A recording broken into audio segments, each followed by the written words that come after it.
এটা হচ্ছে homemade Cerelac.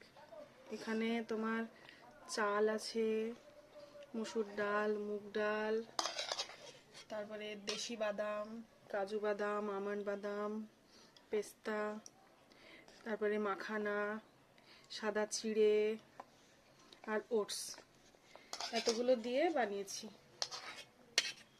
এবং এটাতে আমি খেজুর অ্যাড করিনি, আজ প্রথম দিচ্ছি। আগামীকাল ওর 6 মান্থস কমপ্লিট হবে, কিন্তু আজকেই প্রথম দিচ্ছি। ভাবলাম খেজুরটা থাক, এমনি এটাই খাইয়ে দেখি। তো পানসে আমি টেস্ট করে দেখেছি, কোনো স্বাদ নেই। আছে স্বাদ, আমাদের মুখে তো ওটাই পানসে, কিন্তু ও কিন্তু খেয়ে নিচ্ছে। তার মানে ও মিষ্টিও খেতে না দিলেও পারবে খেতে।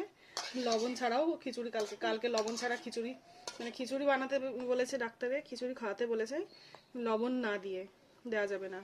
সেটা তো বড়রা আমরা ভাবতেই পারবো না যে লবণ ছাড়া খাবো, কিন্তু ওরা তো কিছুই বোঝে না, না চিনির স্বাদ, লবণের স্বাদ ওরা কিছুই বোঝে না। তো আমার মেয়ে মনে হচ্ছে খেয়ে নেবে। খেয়ে নেবে কি, দেখো দেখো তো খাচ্ছে তো নাকি, খুশি খুশি খাচ্ছে, বলো নুরুল? বাহ, আমার সোনা মাম্মা, খেয়ে নাও। মাত্র 2 চামচ দিয়েছি এটাতে। ওই সিমিল্যাকের কোটোতে যেই স্পুনগুলো থাকে, ফর্মুলা মিল্ক তোলার যে স্পুনগুলো থাকে, সেই স্পুন দিয়েই আমি 2 স্পুন নিয়েছি। দেখি, দেখা যাক পুরোটা খাই কি না।